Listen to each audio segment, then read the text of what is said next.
Nós vamos tratar hoje de um assunto importantíssimo que tem sido causa de polêmica e que precisamos finalmente tratar com bastante atenção. Eu já tenho falado sobre isso através de pregações, de outros estudos, porém de um modo um pouco superficial, mas hoje vamos nos aprofundar nisso com a ajuda de Deus. Nós vamos tratar da questão do sábado. Precisamos guardar o sábado para sermos salvos? Muitos são aqueles que, se dizendo cristãos, acreditam que sim, porque o sábado está nos 10 mandamentos. Como você sabe, nós temos os 10 mandamentos, primeiramente no livro de Êxodo, no capítulo 20. Eu não estarei aqui lendo todos os 10 mandamentos por questão de tempo, mas você certamente sabe que o 4º mandamento é o seguinte. Êxodo capítulo 20, versículo 8. Lembra-te do dia do sábado para o santificar. 6 dias trabalharás e farás toda a tua obra, mas o 7º dia é o sábado do Senhor teu Deus. Não farás nenhuma obra, nem tu, nem teu filho, nem tua filha, nem o teu servo, nem a tua serva, nem o teu animal, nem o teu estrangeiro que está dentro das tuas portas, porque em 6 dias fez o Senhor os céus e a terra, o mar e tudo o que neles há, e ao 7º dia descansou. Portanto, abençoou o Senhor o dia do sábado e o santificou. Este é o 4º mandamento. Os 3 primeiros mandamentos se referem a Deus, como certamente você sabe. O primeiro, não terás outros deuses diante de mim. O segundo, não fará para ti imagem de escultura. O terceiro, não tomarás o nome do Senhor teu Deus em vão. E então temos o 4º, que é este, a respeito da guarda do sábado. E depois do mandamento da guarda do sábado, temos mais 6 mandamentos relativos ao homem. Honra teu pai e tua mãe, não matarás, não adulterarás, não furtarás, não dirás falso testemunho e não cobiçarás. Resumindo, porque alguns deles são versículos mais completos em relação a cada mandamento. Então, muitos dizem o seguinte: se nós temos que ter um único Deus, se nós não podemos fazer imagem de escultura, se não podemos tomar o nome do Senhor em vão, se temos que honrar pai e mãe, se não podemos matar, nem adulterar, nem furtar, nem mentir e nem cobiçar, então certamente também temos que guardar o sábado. Por que guardar 9 mandamentos e não guardar um mandamento? Essa é a questão. E é o que nós vamos, então, analisar aqui. Devemos, então, guardar o sábado? Essa, na verdade, irmãos, não é uma questão nova. Abra sua Bíblia em Atos capítulo 15.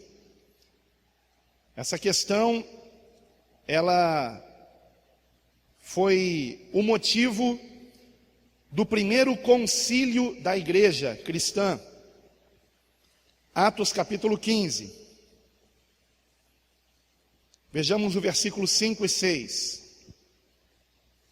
que nos diz assim: isso aconteceu por conta da conversão dos gentios, que não eram judeus.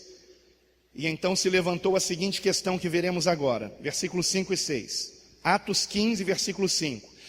Alguns, porém, da seita dos fariseus, que tinham crido, se levantaram dizendo que era mister, ou seja, que era necessário circuncidá-los e mandar-lhes que guardassem a lei de Moisés.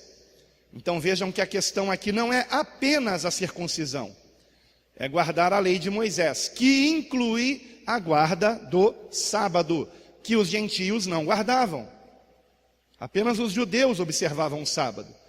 Só que gentios estavam se convertendo, e então, como diz aqui o texto, alguns da seita dos fariseus que tinham crido em quem? Em Jesus, estavam se escandalizando, porque os gentios não estavam guardando o sábado, e estavam pensando que seriam salvos sem serem circuncidados, entre outras coisas. Comiam carne de porco, etc, etc. Né?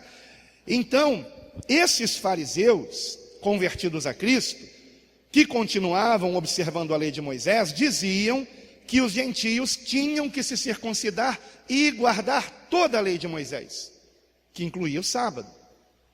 Ah, pastor, mas o sábado não está especificado aqui. Se fosse especificado o sábado, irmãos, teria que especificar então todo o resto. Estão entendendo? Por que se especificou a circuncisão? Porque é algo físico, é algo do corpo, mas todo o restante, não. Então, tudo está englobado na lei de Moisés, e essa era a questão, versículo 6. Congregaram-se, ou seja, reuniram-se, pois, os apóstolos e os anciãos. Quem eram os anciãos? Eram os pastores de cada congregação. Os anciãos, para considerar este assunto. Então eles fizeram uma reunião geral, tamanha a seriedade do assunto. E a que conclusão chegaram? O primeiro a se pronunciar foi Pedro, do versículo 7 a 11. E havendo grande contenda, levantou-se Pedro e disse-lhes: homens e irmãos, bem sabeis que já há muito tempo Deus me elegeu dentre nós, para que os gentios ouvissem da minha boca a palavra do evangelho e crescem. E Deus, que conhece os corações, lhes deu testemunho, dando-lhes o Espírito Santo, assim como também a nós. E não fez diferença alguma entre eles e nós, purificando os seus corações pela fé. Agora, pois, por que tentais a Deus, pondo sobre a cerviz dos discípulos um jugo que nem nossos pais, nem nós podemos suportar? Mas cremos que seremos salvos pela graça do Senhor Jesus Cristo, como eles também. Vejam que interessante. Pedro está abrindo o coração aqui. Ele está dizendo que nem ele, nem seus pais judeus suportavam guardar tudo aquilo. E que Deus não havia feito diferença alguma entre os judeus e os gentios, purificando os corações de todos pela fé. E então ele conclui: por que tentais a Deus, pondo sobre a cerviz dos discípulos, ou seja, de todos, não apenas dos gentios, mas até dos judeus também, um jugo que nem nossos pais, nem nós podemos suportar. Mas cremos, isso é muito importante, que seremos salvos pela guarda do sábado, pela circuncisão, por não comer carne de porco ou coisas semelhantes. Não, seremos salvos pela graça do Senhor Jesus Cristo, como eles também. Esse é o evangelho, aliás. Muito bem. E Tiago, que era também uma figura de destaque na igreja apostólica, não confundam com Tiago, irmão de João. Esse Tiago aqui é o Tiago, irmão do Senhor. É o Tiago para o qual o Senhor Jesus também apareceu ressuscitado e que após isso se converteu a Cristo, reconhecendo que o seu irmão de sangue, Jesus, era o Cristo. E por isso esse Tiago teve proeminência na igreja, porque afinal de contas era também filho de Maria, era irmão de Jesus carnal, sanguíneo, e se converteu a Cristo. Jesus apareceu para ele ressuscitado, sendo portanto esse Tiago também um apóstolo, porque o Senhor aparece para ele, certamente o chama ao ministério para fazer parte da igreja. E esse Tiago então diz, capítulo 15, versículo 13: E havendo-se eles calado, tomou Tiago a palavra, dizendo: Homens, irmãos, ouvi-me. Simão relatou, esse Simão é Simão Pedro, que acabou de falar. Simão relatou como primeiramente Deus visitou os gentios, para tomar deles um povo para o seu nome. E com isto concordam as palavras dos profetas, como está escrito: Depois disto voltarei e reedificarei o tabernáculo de Davi, que está caído. Levantá-lo-ei das suas ruínas e tornarei a edificá-lo, para que o restante dos homens busque ao Senhor, e todos os gentios, sobre os quais o meu nome é invocado, diz o Senhor, que faz todas estas coisas. Conhecidas são a Deus, desde o princípio do mundo, todas as suas obras. Por isso, julgo que não se deve perturbar, vejam a palavra, perturbar, não se deve perturbar aqueles dentre os gentios que se convertem a Deus, mas escrever-lhes que se abstenham das contaminações dos ídolos, da fornicação, do que é sufocado e do sangue. Porque Moisés, desde os tempos antigos, tem em cada cidade quem o pregue, e cada sábado é lido nas sinagogas. Então, se alguém quiser conhecer a lei de Moisés, vá para uma sinagoga. Mas não vamos ensinar isso nas congregações cristãs. Então os apóstolos, anciãos e toda a igreja em Jerusalém oficializaram a decisão a que chegaram por meio de uma carta que deveria ser lida para os gentios que haviam se convertido. Como seria interessante se essa carta, uma das cópias desta carta fosse encontrada hoje, uma carta datando do século I, que maravilha seria. Mas certamente isso não vai acontecer, porque estas cartas, elas foram tão lidas e passadas de mão em mão, que com certeza se desfizeram pelo manuseio e pelo tempo. Então, qual era o conteúdo dessa carta? Está também em Atos, capítulo 15, do versículo 22 a 31. Então pareceu bem aos apóstolos e aos anciãos, com toda a igreja, eleger homens dentre eles e enviá-los com Paulo e Barnabé a Antioquia, que era a cidade grega onde havia a maior igreja de não-judeus, formada por gentios, pastoreada principalmente por Paulo e Barnabé. Então pareceu bem aos apóstolos e anciãos, com toda a igreja, eleger homens dentre eles e enviá-los com Paulo e Barnabé a Antioquia, porque Paulo e Barnabé haviam participado também desta reunião, deste concílio da igreja em Atos 15.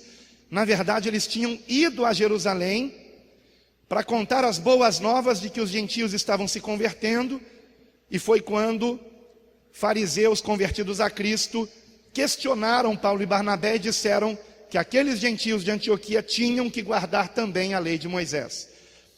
Então, Paulo e Barnabé foram enviados com outros judeus, a saber, Judas, chamado Barsabás, e Silas, homens distintos entre os irmãos. E por intermédio deles escreveram o seguinte. Agora o conteúdo da carta, preste atenção.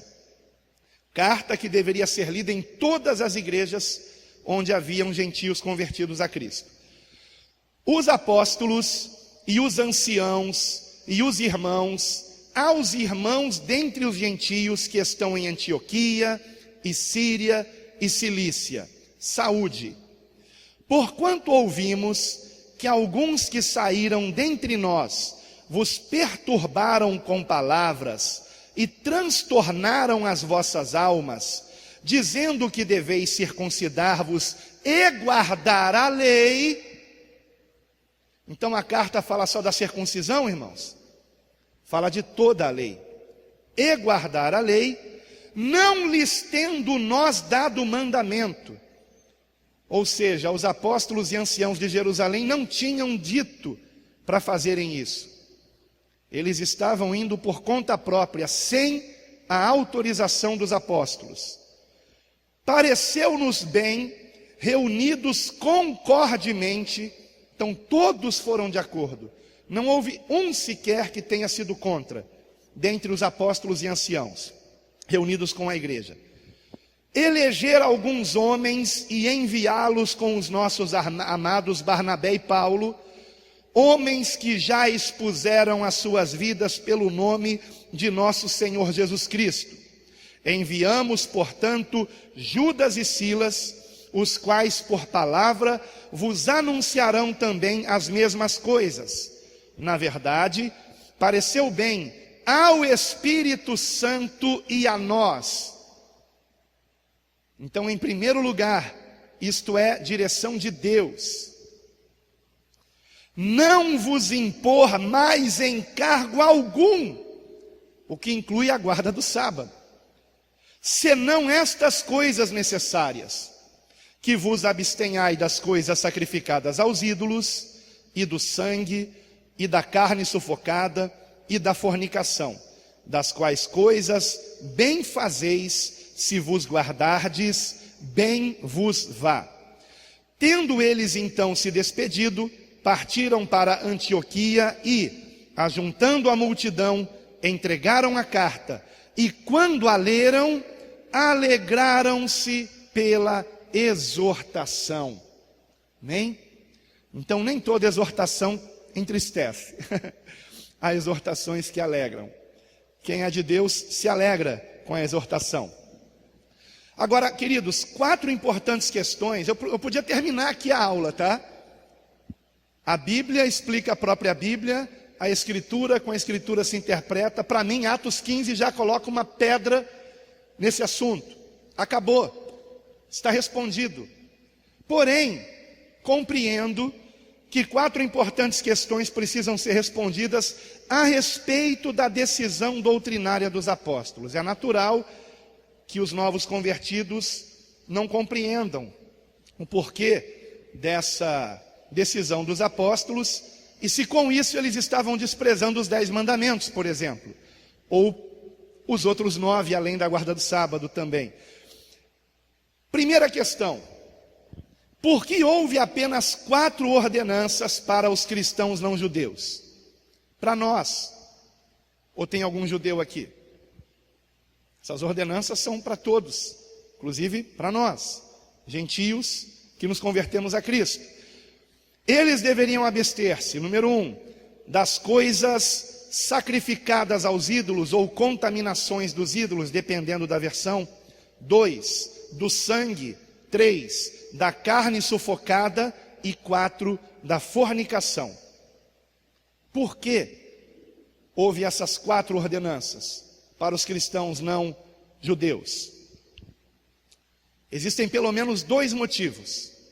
O primeiro deles é que todas essas 4 coisas dizem respeito a práticas de religiões pagãs, como a idolatria, por exemplo, como a questão do sangue. No paganismo se bebia sangue, se usava sangue para diversos rituais, da carne sufocada e também da fornicação, do sexo ilícito, prática também comum no paganismo.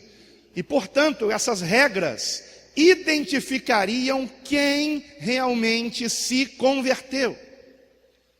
Se alguém realmente se converteu, não vai fazer essas coisas, que são comuns do paganismo. E a segunda questão é por causa dos judeus convertidos, como, por exemplo, aqueles da seita dos fariseus, que estavam entrando em contenda com os gentios, escandalizados com eles. Então, a observância dessas regras evitaria que os judeus se escandalizassem com os gentios que se converteram a Cristo. E a prova de que é isso mesmo está nas epístolas de Paulo aos Romanos e aos Coríntios, especialmente a primeira de Paulo aos Coríntios. Não vou ler aqui, mas você pode depois meditar. E tudo que eu estou lendo aqui, que está aparecendo no telão, se esta mensagem for para a internet, estará na descrição do vídeo, em PDF. É só clicar em cima, vai abrir ali o texto, para que você confira com as referências.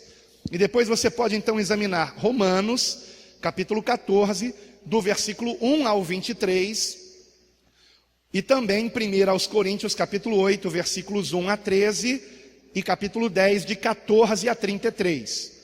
Nestas passagens nós encontramos as orientações de Paulo em relação a nos abstermos de coisas que escandalizem outros irmãos.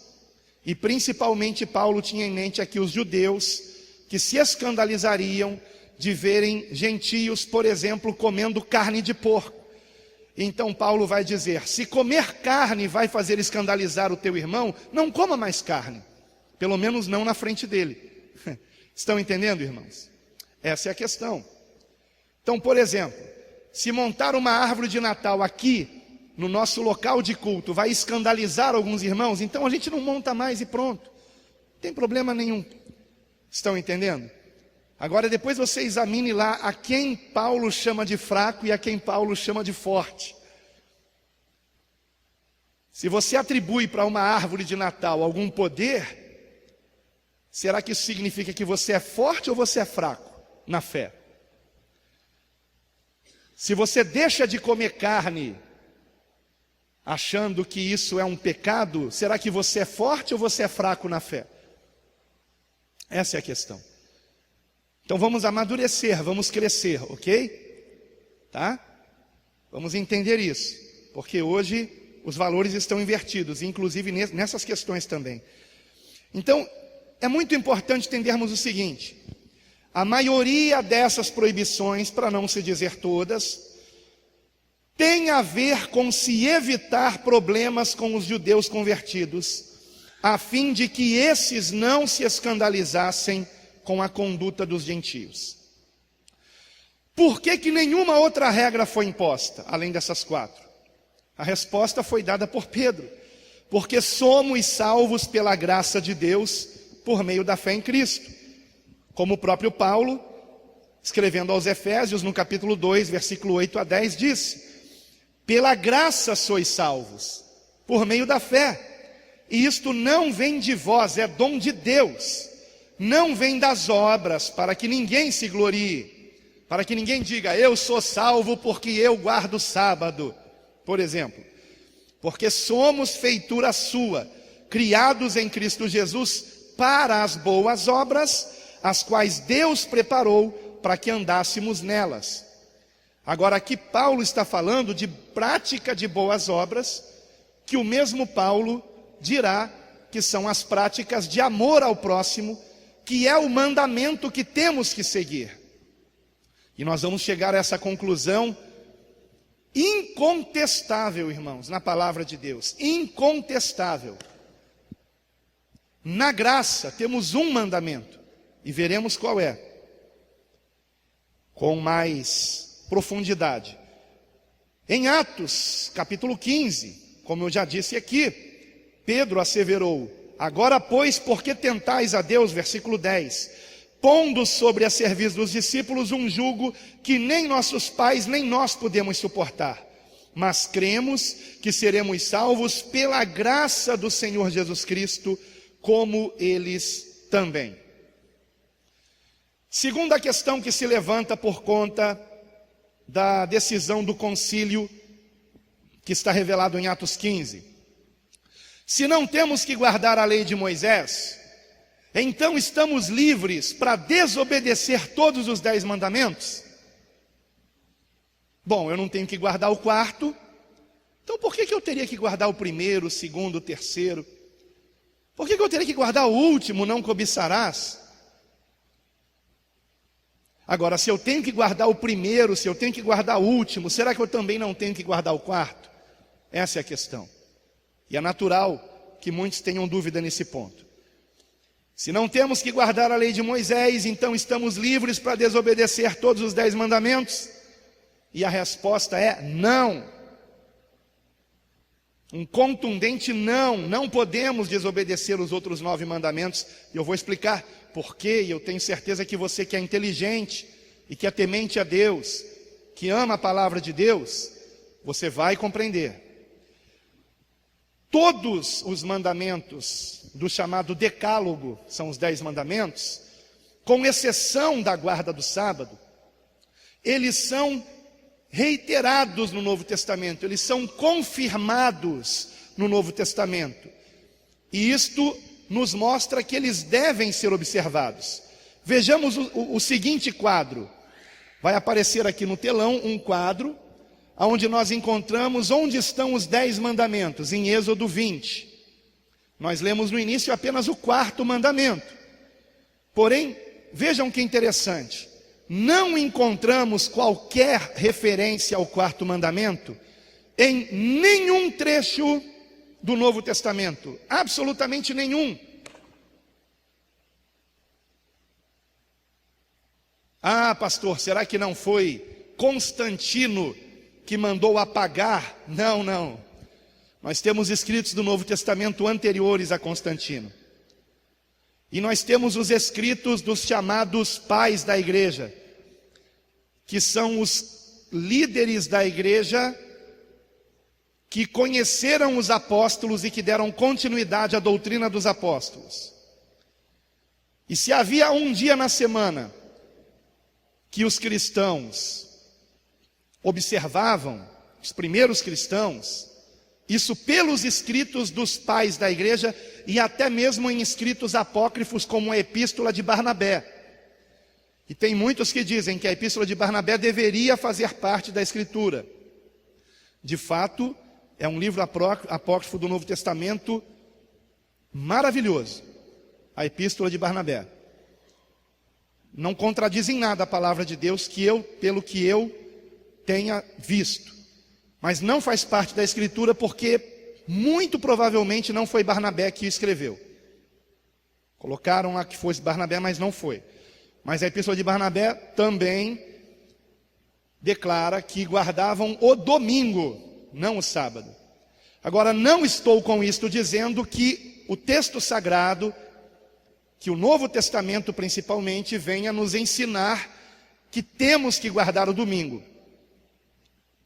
Nós não encontramos um mandamento bíblico nesse sentido. O que a Bíblia diz a respeito de guardar dias ou não guardar dias? Nós veremos a seguir. Nós veremos a seguir. Então vejam que interessante.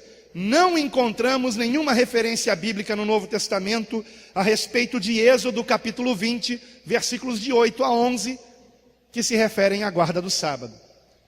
Mas encontramos no Novo Testamento referências que confirmam que devemos observar todos os outros 9 mandamentos, mas não o sábado. Não é interessante isso? Então, respondida a pergunta, mas nós vamos consolidar ainda mais essa resposta. Eu penso que isso para mim já é o bastante, porque se o Novo Testamento me manda obedecer cada um dos outros 9 mandamentos, eu tenho que obedecer.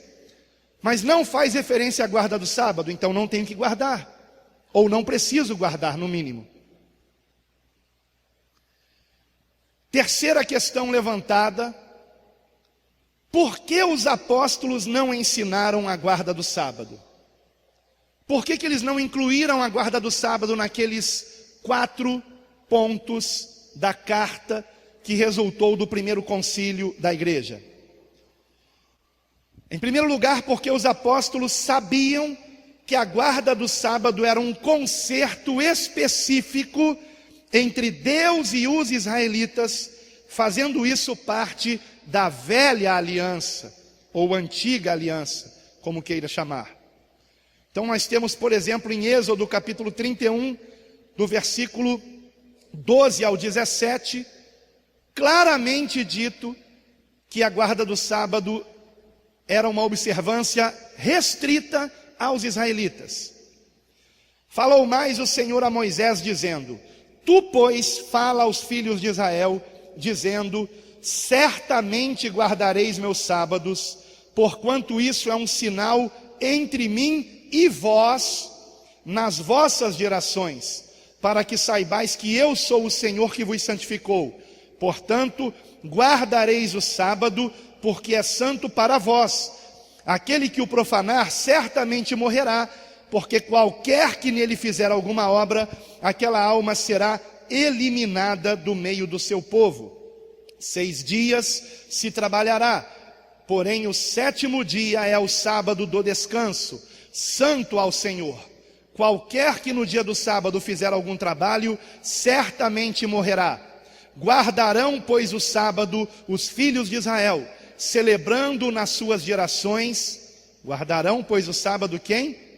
Os filhos de Israel, celebrando nas suas gerações por aliança perpétua. Entre mim e os filhos de Israel será uma aliança para sempre. Porque em 6 dias fez o Senhor os céus e a terra, e ao 7º descansou e restaurou-se. Então essa é a primeira razão. Segunda razão pela qual os apóstolos não ensinaram a guarda do sábado. Eles não ensinaram porque compreendiam que o sábado, assim como todas as demais ordenanças cerimoniais dadas aos judeus, eram alegorias ou sombras de Cristo. Todas as ordenanças que eram chamadas de cerimoniais, dadas aos judeus, isso incluía o sábado, e será provado aqui, tinham por finalidade representar aquele que viria e que poria fim em todos esses rituais, digamos assim. Estas observâncias que tinham por trás delas uma simbologia. Elas eram uma simbologia. E por trás delas havia uma realidade que viria, e essa realidade é Cristo. Então esta é a segunda razão. Sendo assim, todo cordeiro que foi sacrificado foi uma sombra da obra de Cristo. Toda a oferta queimada, todo o incenso oferecido era uma figura do bom perfume de Cristo. O tabernáculo, assim como o sumo sacerdote nas suas vestes e em seu sacerdócio, tudo isso apontava para Cristo, tal como nos é claramente revelado na Epístola aos Hebreus. Então, por exemplo, Hebreus capítulo 8, que aliás é um capítulo que, na verdade, deveríamos ler todo ele, para você compreender bem isso. No versículo de número 5, ele está falando no contexto sobre os sacerdotes. Ele diz assim, Hebreus 8, 5: os quais sacerdotes servem de exemplo e sombra das coisas celestiais, como Moisés divinamente foi avisado, estando já para acabar o tabernáculo, porque foi dito: olha, faze tudo conforme o modelo que no monte se te mostrou. Mas agora alcançou ele ministério tanto mais excelente, quanto é mediador de uma melhor aliança, porque a outra aliança foi anulada. É isso que temos que entender. Apaguem a velha aliança, não é para nós. Nós agora em Cristo temos uma melhor aliança, que está confirmada em melhores promessas. Por quê? Se aquela primeira fora irrepreensível, nunca se teria buscado lugar para a segunda. Não guardaram a velha aliança. Ela foi quebrada, invalidada. Veremos isso aqui. Ainda em Hebreus, capítulo 9, versículo 9, falando sobre o tabernáculo, que é uma alegoria para o tempo presente, em que se oferecem dons e sacrifícios que, quanto à consciência, não podem aperfeiçoar aquele que faz o serviço, consistindo somente em comidas e bebidas e várias abluções e justificações da carne, impostas até o tempo da correção. Mas, vindo Cristo, o sumo sacerdote dos bens futuros, por um maior e mais perfeito tabernáculo, não feito por mãos de homens, não feito por mãos, isto é, não desta criação, nem por sangue de bodes e bezerros, mas por seu próprio sangue, entrou uma vez no santuário, havendo efetuado uma eterna redenção. O tabernáculo de Deus agora somos nós. Aquele tabernáculo simbolizava isso. O templo de Deus agora é a igreja, que não é o templo feito por mãos de homens. A igreja somos nós cristãos, discípulos de Cristo, filhos de Deus, que nascemos de novo, que não amamos mais o mundo, mas ao Senhor. Nós somos a casa de Deus. Cada um de nós é uma pedra viva nessa edificação. Terceiro motivo pelo qual os apóstolos não ensinaram que deveríamos guardar o sábado. Porque entenderam que o sábado, que em hebraico é sabá e sábado, eu esqueci de dizer, significa literalmente descanso, repouso, representava Cristo, o nosso descanso e repouso, no qual estamos e nele permanecemos pela fé. Por essa razão, é que o mandamento de se guardar o sábado está entre os 3 primeiros que se referem a Deus e os 6 últimos que se referem aos homens. Por quê? Porque Jesus Cristo é o único mediador entre Deus e os homens. O sábado simbolizava Cristo. Cristo, aquele que está entre Deus e os homens. Não é por acaso que nos 10 mandamentos o sábado é o 4º mandamento, que está entre os 3 primeiros que se referem a Deus. Amarás o Senhor teu Deus sobre todas as coisas. Os 3 primeiros mandamentos resumem isto. E os 6 últimos mandamentos, e 6 é número de homem de fato, e 3 é número de Deus de fato, você sabe disso. Os 6 últimos resumem o amarás o teu próximo como a ti mesmo. Isso não é maravilhoso, irmãos? O sábado representa Cristo. Cristo veio. O sábado não tem que ser mais guardado, porque ele simbolizava o nosso descanso. E quem é o nosso descanso? Jesus, o Senhor. Aleluia. Essa frase que o Espírito Santo me inspirou a escrever, eu considerei tão importante que, pode passar aqui, por favor, que eu coloquei aqui no telão. O descanso sabático foi uma alegoria que apontava para Cristo. A guarda do sábado havia sido instituída para aliviar o homem do cansaço de seu trabalho físico, que era consequência do pecado. Vocês se lembram disso? O cansaço oriundo do trabalho é castigo consequente do pecado de Adão. Então, repetindo, a guarda do sábado havia sido instituída para aliviar o homem do cansaço do seu trabalho físico, que era a consequência do pecado. De modo semelhante, Cristo é o descanso para a nossa alma, pois veio nos aliviar de nossas tentativas de alcançar a salvação pelas obras, sendo a solução para o pecado. Aleluia! Isso aí, vamos aplaudir, irmão. Tem que ser aplaudido. Glória a Deus.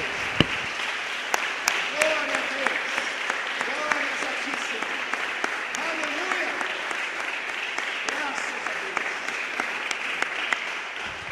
Graças a Deus. Eu também fiquei muito empolgado com isso. Isso é maravilhoso, irmãos. O capítulo 4 da Epístola aos Hebreus é uma exortação para que entremos nesse descanso sabático, que é Cristo. Como está escrito no versículo 9 a 11. Portanto, resta ainda um repouso para o povo de Deus, porque aquele que entrou no seu repouso, ele próprio repousou das suas obras, como Deus das suas. Procuremos, pois, entrar naquele repouso, para que ninguém caia no mesmo exemplo de desobediência. Esse repouso é Cristo. Por isso Paulo constantemente nos advertia que temos que permanecer em Cristo. Amém, queridos irmãos? Glória a Deus. Quarto motivo pelo qual os apóstolos não... Deixe-me ver aqui, espera aí, só um instante, irmãos. Taranã, só um instante. Quarto motivo pelo qual os apóstolos não ensinaram a se guardar o sábado. Porque eles entenderam que esta ordenança, assim como todo o restante dos cerimoniais que faziam parte da velha aliança, deixou de vigorar com a nova aliança na qual estamos em Cristo Jesus. Amém? É muito importante esse texto. Se você puder, abra sua Bíblia em Jeremias capítulo 31. Jeremias 31, versículo 31, que nos diz assim: Eis que vem dias, diz o Senhor, em que farei uma aliança nova com a casa de Israel e com a casa de Judá, não conforme a aliança que fiz com seus pais, no dia em que os tomei pela mão para os tirar da terra do Egito, porque eles invalidaram a minha aliança. Se você quiser, faça como eu. Sublinhe essa última frase: eles invalidaram a minha aliança. Então o que aconteceu com aquela aliança? Foi invalidada, anulada, não existe mais. Apesar de eu os haver desposado, diz o Senhor. Mas esta é a aliança que farei com a casa de Israel depois daqueles dias, diz o Senhor. Porei a minha lei no seu interior e a escreverei no seu coração, e eu serei o seu Deus e eles serão o meu povo. Aleluia. O que é a conversão? É recebermos um novo coração. Um coração que não mais busca a salvação pelas obras. Um coração que não mais obedece por obrigação e de má vontade. Mas um coração que confia no Salvador, que sabe que quando Ele expirou na cruz, Ele consumou a obra da nossa salvação, por isso Ele disse, está consumado. Um coração que agora obedece a Deus por amor, e compreende que aquela velha aliança, com os seus cerimoniais, com os seus rituais, caiu por terra. Tudo aquilo simbolizava Cristo, que com aqueles que o amam faz uma nova aliança. E nesta nova aliança, nós só temos um mandamento, que resume todos os demais, e que nós veremos com profundidade mais adiante. O capítulo 8 aos Hebreus, no qual eu aconselho que vocês estejam meditando, faz menção a essa passagem aqui de Jeremias, e termina com a seguinte conclusão, Hebreus 8:13, dizendo nova aliança, envelheceu a primeira. Ora, o que foi tornado velho e se envelhece, perto está de acabar. Isso ele escreveu há 2000 anos, né? Acabou. Alguns ainda insistiram e hoje estão tentando insistir de novo. É lamentável. Não compreenderam o Evangelho. Olha, irmãos, se seguir Cristo fosse guardar a lei de Moisés, que boa nova haveria nisso?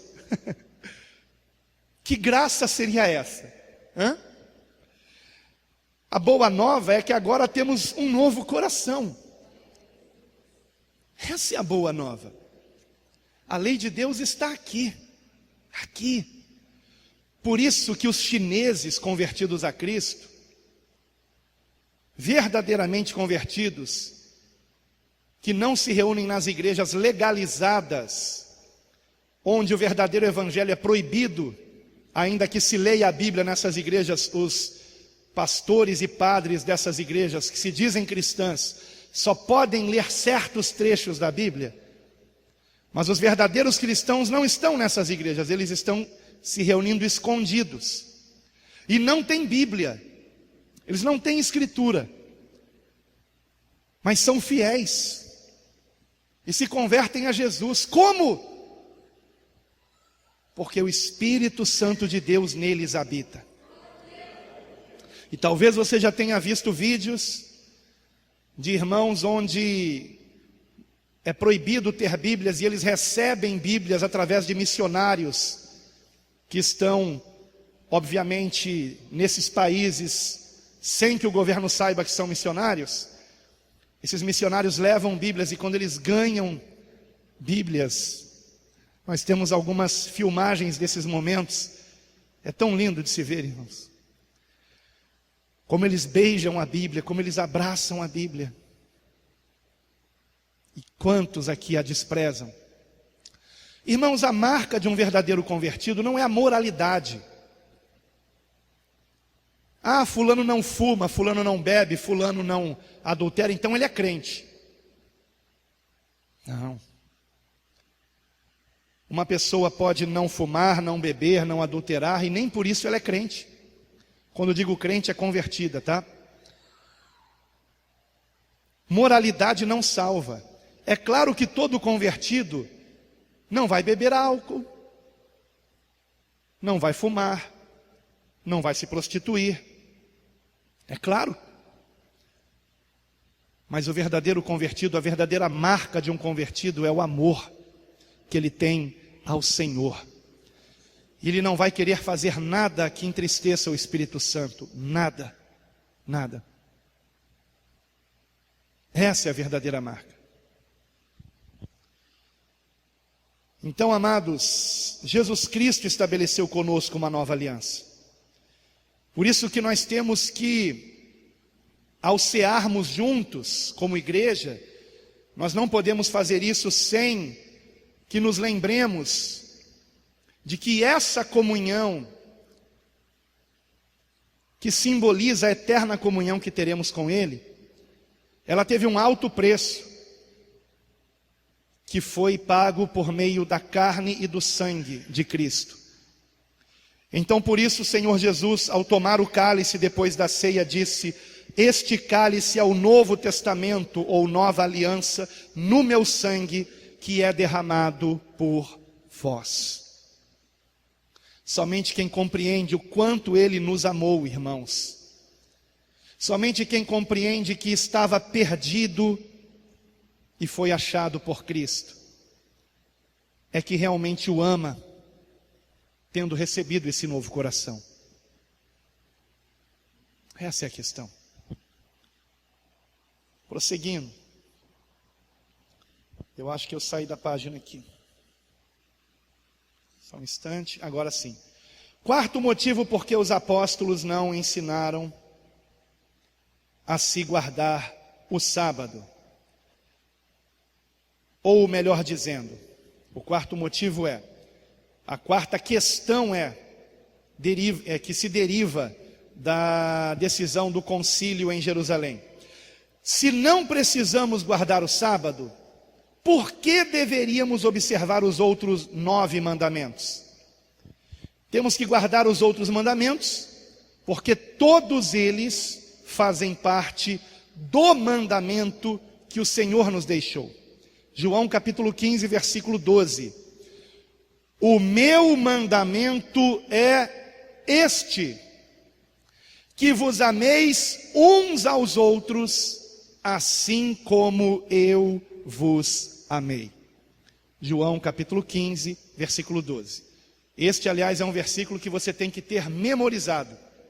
João 15, 12. Que vos ameis uns aos outros, assim como eu vos amei. Esse é o nosso mandamento. Esse é o mandamento que temos que seguir.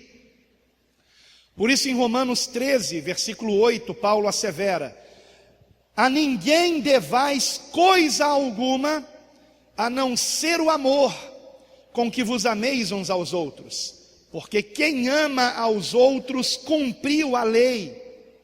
Com efeito, não adulterarás, não matarás, não furtarás, não darás falso testemunho, não cobiçarás, e se há algum outro mandamento, tudo nesta palavra se resume: amarás ao teu próximo como a ti mesmo.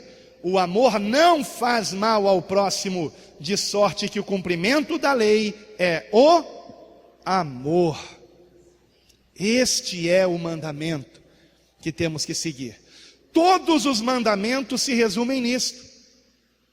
Agora vejam que interessante. O Senhor disse que vos ameis uns aos outros assim como eu vos amei. Então temos um referencial. Quem é esse referencial? Jesus. Como foi que Ele nos amou? Examine as Escrituras, leia os Evangelhos. Leia o livro de Atos, porque em Atos, Jesus continua a sua obra, ok? Isso é dito logo no início do livro de Atos. O livro de Atos, ele revela a continuidade da obra que Jesus começou. Ele continua por meio da igreja, por meio de cada um de nós. Agora, quinta questão. Existe alguma proibição no Novo Testamento quanto à guarda do sábado? O Novo Testamento nos proíbe de guardar o sábado? A resposta é que não, diretamente não. Agora, apesar de não haver proibição, existe a explicação de não ser mais necessário, tal como vemos em Romanos e Colossenses, e na verdade em Gálatas também.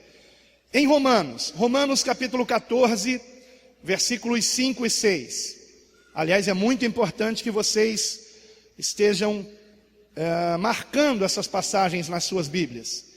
Romanos 14, versículos 5 e 6. Um faz diferença entre dia e dia, mas outro julga iguais todos os dias. Então tem irmãos que fazem diferença. Tem irmãos que dizem: no sábado eu não trabalho. E tem outros que dizem: no domingo eu não trabalho. Domingo é dia do Senhor, eu tenho que descansar. E eu tenho que dedicar esse dia completamente para o Senhor. E o outro diz a mesma coisa em relação ao sábado. Que o sábado tem que ser santificado, porque foi uma ordem que o Senhor deu no Antigo Testamento e tem que ser cumprida. Está lá, 4º mandamento. Então um faz diferença em relação ao sábado, outro faz diferença em relação ao domingo, e outros, como eu, não faz diferença alguma. Para mim todos os dias são iguais por uma razão muito simples. Os dias são estabelecidos pelo nascer e pôr do sol. E tudo isso é matéria, tudo isso é desse mundo. Só que eu não sou mais desse mundo. Não sou mais desse mundo. Eu já não estou mais preso a essas questões de calendário. De nada. Um faz diferença entre dia e dia, mas outro julga iguais todos os dias. Cada um esteja inteiramente seguro em sua própria mente. Eu estou seguro na minha. Eu não tenho a menor dúvida de que Deus, em Cristo, não nos obriga a fazer diferença alguma entre os dias da semana. Absolutamente nenhuma diferença. Se você pensa diferente, esteja seguro na sua mente disso que você pensa. É o que Paulo está dizendo aqui. Aquele que faz caso do dia, para o Senhor o faz. E o que não faz caso do dia, para o Senhor o não faz. O que come, para o Senhor come, porque dá graças a Deus. E o que não come, para o Senhor não come, e dá graças a Deus. Do que Paulo está falando aqui? Em relação àqueles que, por exemplo, não comiam carne de porco, carne sufocada, porque conheceram que não se deveria comer essas coisas no judaísmo, e tinham se convertido a Cristo, mas continuavam não conseguindo deixar de comer essas coisas. Achavam aquilo nojento, e é natural, porque afinal de contas o judeu ele foi ensinado que é nojenta a carne de porco, por exemplo. Então, Paulo está deixando claro aqui: o que come para o Senhor, come porque dá graças a Deus. Inclusive Paulo dirá, eu não tenho aqui a referência nesse momento, mas ele diz também em uma de suas epístolas que todo alimento é puro, se recebido com ação de graças.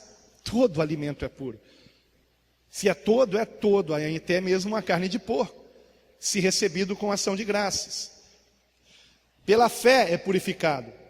E o que não come, para o Senhor não come. Por que ele não come carne de porco? Porque é para o Senhor. Ele acha que não comendo ele está agradando a Deus. E a mesma coisa a questão do sábado, a questão do domingo. Quem quer guardar o sábado, que guarde o sábado. Só não venha me perturbar. Quer guardar o domingo? Guarde o domingo. Só não venha condenar, por exemplo, o nosso irmão Alex, que nesse momento está trabalhando. Trabalha em supermercado. E rala no domingo, só tem acho que uma folga na semana ou duas, dia de domingo. E ainda mais agora, antevéspera de Natal, coitado do nosso irmão. Ele disse que nem para o culto à noite vai poder vir, porque o mercado vai fechar tarde. Para satisfazer a glutonaria dos que querem escolher um dia para Jesus ter nascido. Eu não faço mais escolhas de dia. Jesus é eterno e para mim, todos os dias Ele está vivo e nascido no meu coração.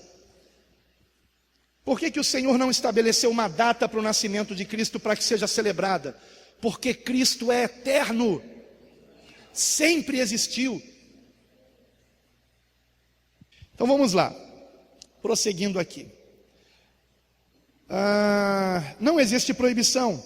Mas nós temos aqui Romanos 14, 5 e 6. Agora, ainda nesse versículo, preste atenção numa coisa, é muito importante isso. Se a guarda do sábado fosse algo moral, preste atenção, olha bem para esse versículo aqui, tá? Um faz diferença entre dia e dia, o outro julga igual todos os dias. Preste bem atenção nisso. Se a guarda do sábado fosse algo moral, como os dizem os sabatistas, ou seja, aqueles que guardam o sábado, que eles dizem o seguinte: guardar o sábado não é algo cerimonial. Eles dizem que o cerimonial realmente caiu, deixou de existir, fazia parte da velha aliança. Mas a guarda do sábado é moral. Só que esse argumento não se sustenta na Escritura. Não se trata de algo moral. Veja, preste bem atenção nisso. Se fosse algo moral, como defendem os sabatistas, Paulo não poderia ter escrito isso aqui aos romanos, ele não poderia, e você vai chegar a essa conclusão lógica, dizendo que não há problema se irmãos julgarem que são iguais todos os dias. Ele jamais diria isso, se a guarda do sábado fosse algo moral. Prova disso é que não podemos substituir o conceito de dias por qualquer outra coisa moral, pois isso resultaria num ensinamento absurdo. Vamos ver, próximo slide. Vejam o que diz aqui. Vamos substituir a questão dos dias por alguma outra coisa moral, como por exemplo roubar, que é imoral. Um faz diferença entre roubar e não roubar, mas o outro julga iguais todos esses atos. Cada um esteja inteiramente seguro em sua própria mente. Aquele que rouba, para o Senhor o faz, e o que não rouba, para o Senhor o não faz. Isso poderia ser escrito na Bíblia? Isso poderia ser inspirado pelo Espírito Santo? Isso é um absurdo. Então isso prova que a questão da guarda do sábado não tem nada a ver com moralidade. Era cerimonial. E por isso Paulo diz: se quiser guardar, guarde, se não quiser, não guarde. Necessário não é. Mas não vamos brigar por causa disso. Porque haviam judeus convertidos a Cristo que queriam continuar guardando o sábado.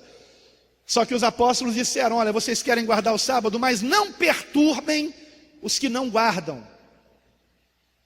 Essa é a questão. Ok, adventistas, não me perturbem.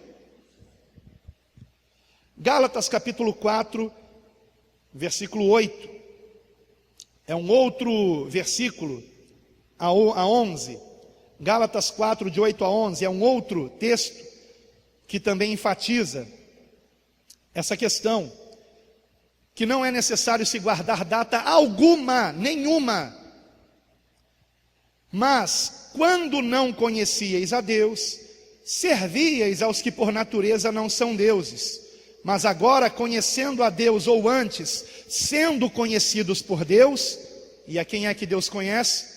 1 Coríntios 8, 2 e 3, a quem ama a Deus. A quem o ama, é a esse a quem ele conhece. Mas agora, sendo conhecidos por Deus, como tornais outra vez a esses rudimentos fracos e pobres, aos quais de novo quereis servir? Guardais dias e meses e tempos e anos. Receio de vós que não haja trabalhado em vão para convosco.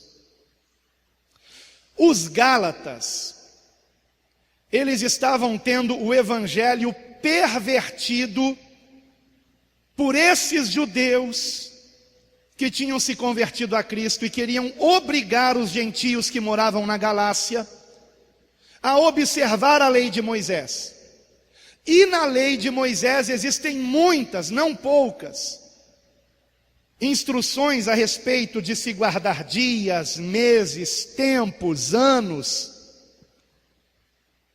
Os gentios da Galácia, no passado, tinham também estas observações de dias, meses, tempos e anos, servindo os falsos deuses.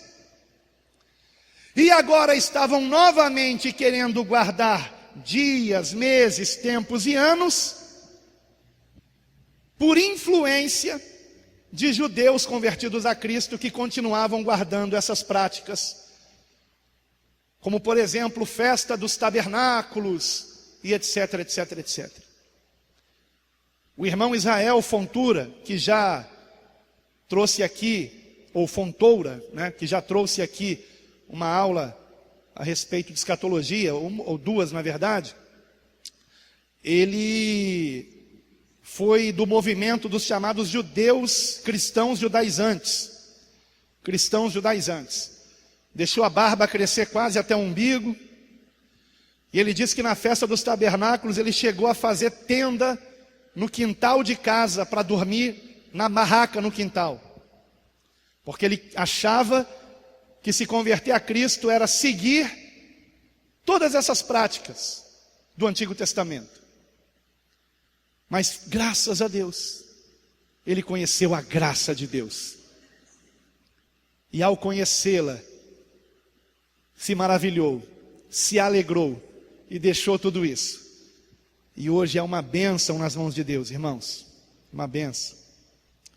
Então, meus amados, por isso Gálatas no capítulo 4, versículo 11, ele diz: receio de vós que não haja trabalhado em vão para convosco.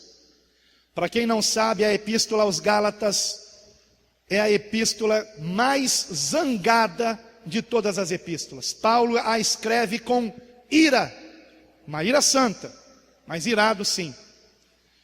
As traduções para o português amenizam os termos que Paulo usou em grego ao escrever essa epístola.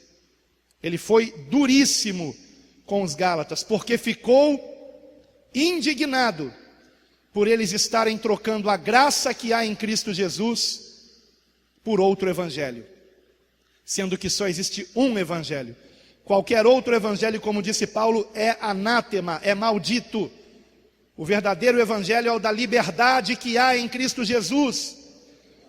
Liberdade no poder do Espírito Santo. Liberdade para quê? Não para libertinagem, pelo contrário, liberdade para conseguirmos dizer não para o pecado. Não somos mais escravos do pecado, somos servos de Cristo, e o servimos por amor e em alegria, não apenas em palavras, dando glória a Deus e aleluia, dizendo eu te amo, e depois praticando o pecado, mas realmente vivendo em santidade e amando viver dessa forma, sentindo prazer em ser diferente desse mundo. O evangelho é o poder de Deus, que nos transforma, que nos faz uma nova criatura.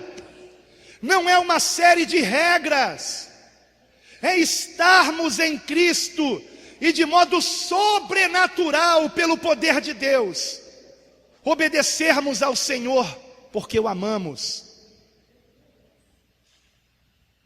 Isto é evangelho. Lei de Moisés não é evangelho, é jugo.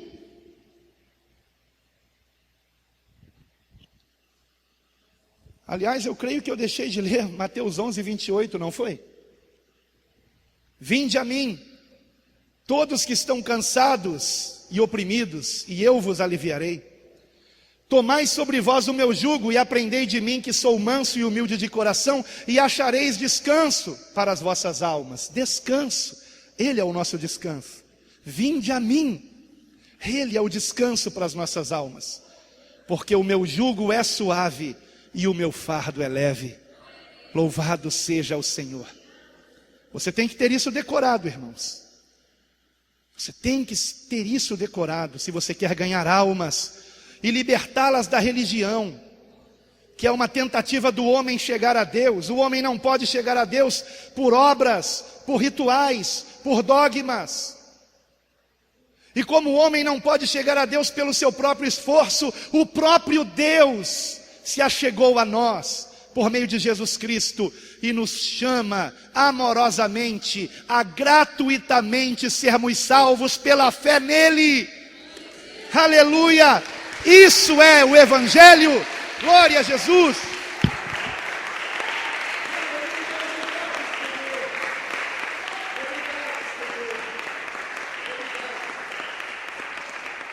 Glórias a Deus. Sendo assim, fica evidente que Paulo não tratou a guarda do sábado como algo moral, mas como um dia da semana que não tinha mais obrigatoriedade de ser guardado, pois o nosso sábado é Cristo. Em Colossenses 2, 16 e 17, há mais 2 versículos que você tem que marcar na sua Bíblia. Colossenses 2, versículos 16 e 17. Portanto, ninguém vos julgue pelo comer, ou pelo beber, ou por causa dos dias de festa, ou da lua nova, ou dos sábados, que são sombras das coisas futuras, mas o corpo é de Cristo. Aleluia! Mais claro que isso, irmãos.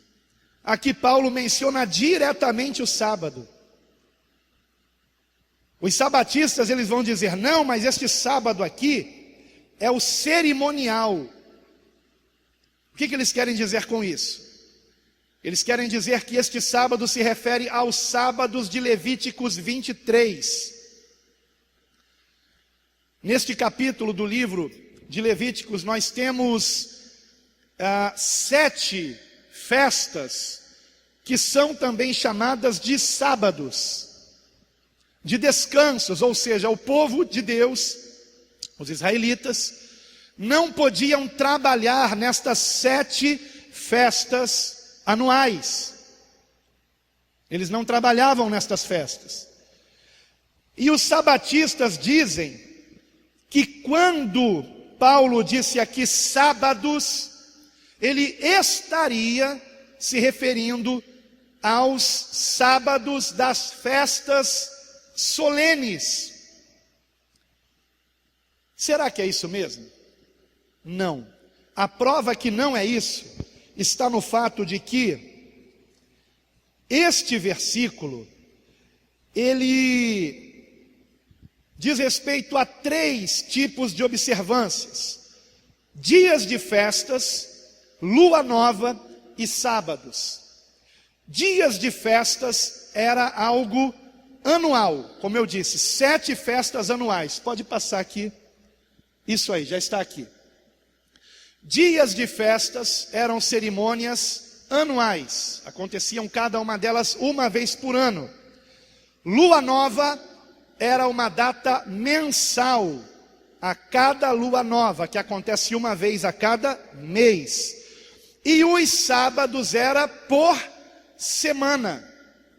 Cada semana tem um sábado.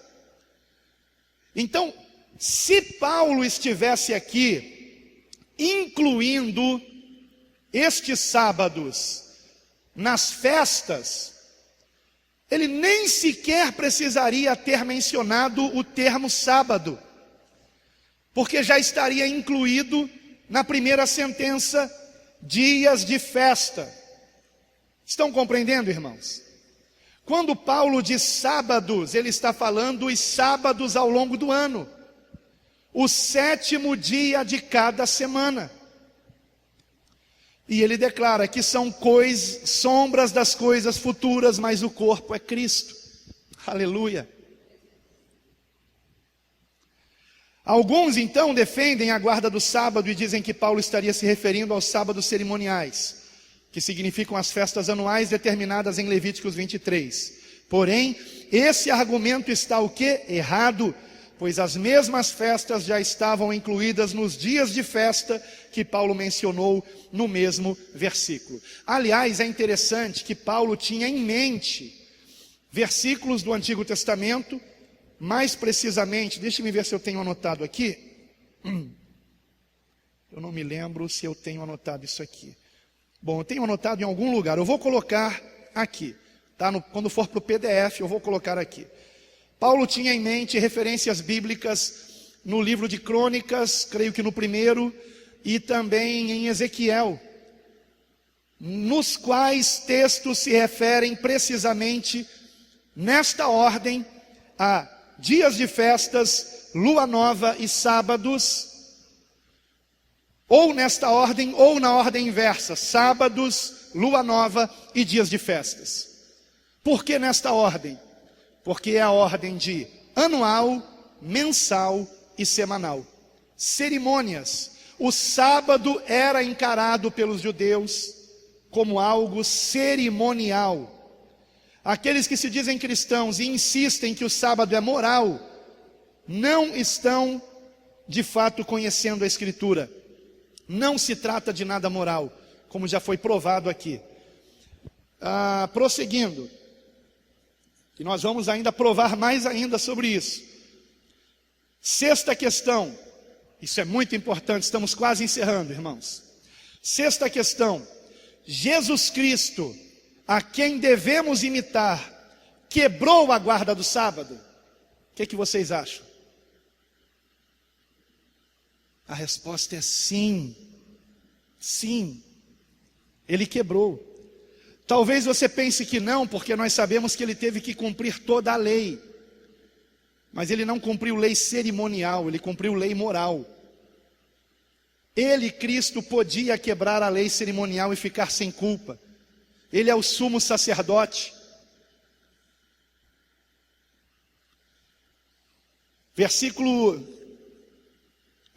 Marcos capítulo 2, versículo 23 a 28.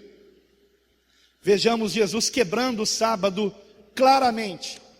O texto diz que ele quebrou o sábado. Eu não estou forçando o texto diz. Marcos capítulo 2, versículo 23.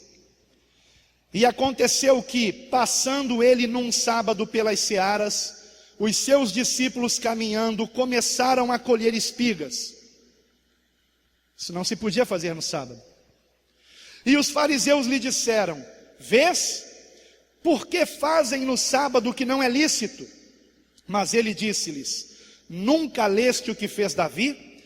Quando estava em necessidade e teve fome, ele e os que com ele estavam, como entrou na casa de Deus no tempo de Abiatar, sumo sacerdote, e comeu os pães da proposição, dos quais não era lícito comer, senão aos sacerdotes, dando também aos que com ele estavam, e disse-lhes: o sábado foi feito por causa do homem, e não o homem por causa do sábado. Assim, o Filho do homem até do sábado é Senhor. É interessante que os sabatistas, eles pegam o último versículo, isolado, para dizer que tem que guardar o sábado porque Jesus é o Senhor do sábado. Peguem o contexto. Jesus disse essa frase exatamente dizendo o contrário, que o sábado pode ser quebrado. João capítulo 5, versículo 15. E não nos esqueçamos que em Cristo, os que são convertidos a Cristo realmente, em Cristo, somos todos sacerdotes. E o sacerdote podia quebrar o sábado, como acabamos de ler? Então podemos também. Nós não estamos mais sujeitos a este mundo, irmãos, a coisas mundanas. João 5,15. João 5,15. E aquele homem foi e anunciou aos judeus que Jesus era o que o curara. E por esta causa os judeus perseguiram a Jesus e procuravam matá-lo, porque fazia estas coisas no sábado. E Jesus lhes respondeu: meu Pai trabalha até agora e eu trabalho também. Por isso, pois, os judeus ainda mais procuravam matá-lo, porque não só quebrava o sábado ou quebrantava o sábado, mas também dizia que Deus era seu próprio Pai, fazendo-se igual a Deus. Está muito claro aqui. O que Jesus respondeu aos judeus que o perseguiam porque ele fazia curas no sábado? Ele não respondeu dizendo: não, fazer curas no sábado não é contra a lei. Não, ele reconheceu que estava assim quebrando o sábado. E disse: meu Pai trabalha até agora e eu trabalho também. Em outras palavras, eu e o Pai somos um. Meu Pai não está trabalhando? Não está no controle do universo? E eu trabalho também, se fazendo um com o Pai. E aí eu pergunto a você: e nós não temos que ser um com Cristo? Não foi esta a oração de Jesus, a oração sacerdotal, em João capítulo 17, que assim como Ele é um com o Pai, nós sejamos um com Ele? Jesus trabalha até agora, e eu também. Estão compreendendo? Como diz o meu sogro, o nosso sossego vai ser lá em cima. Nosso descanso será na glória, embora nossa alma já esteja descansando em Cristo, porque nós já estamos nele, nós já estamos, como diz Efésios, nós já estamos à destra do Pai, muito acima de todo principado e potestade.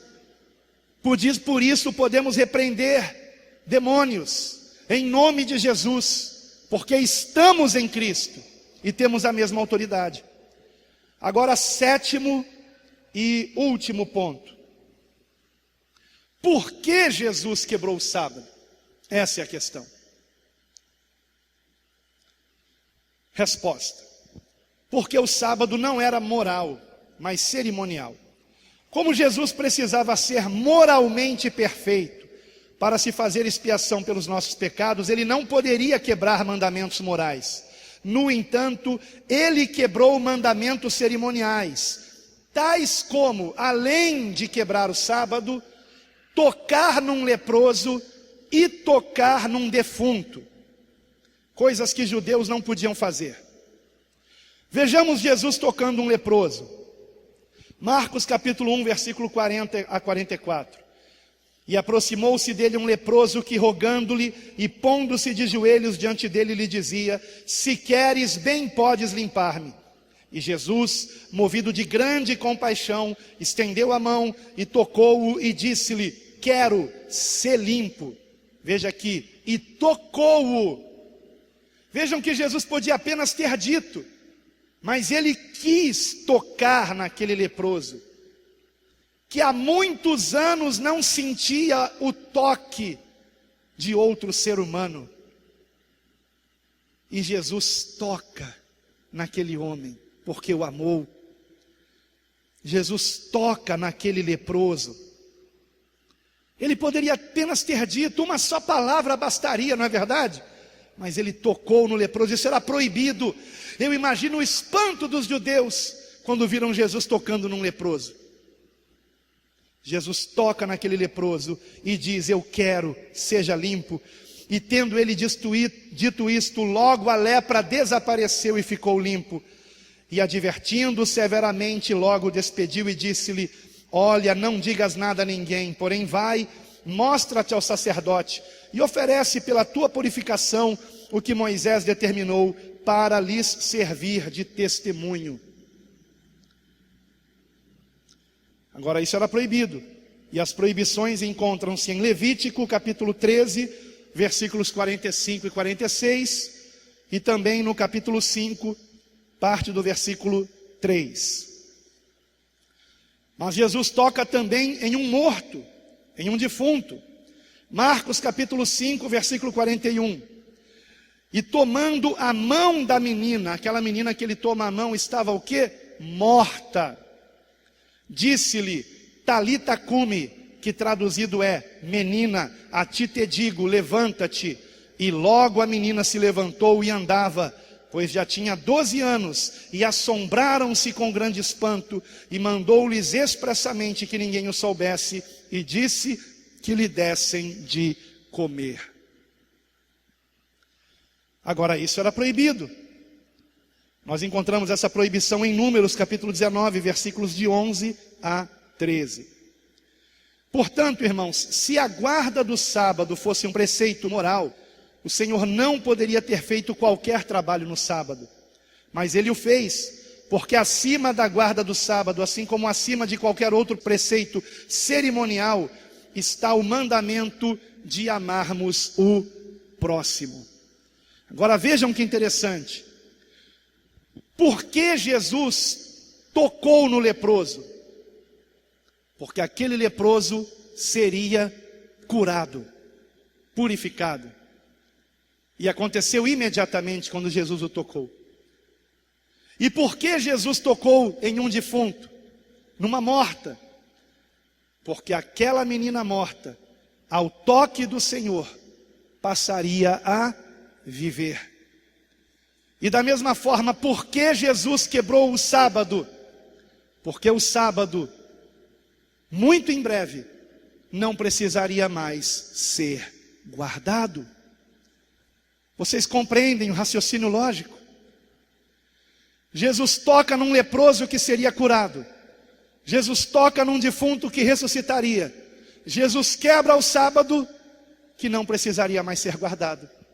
Simples assim, irmãos.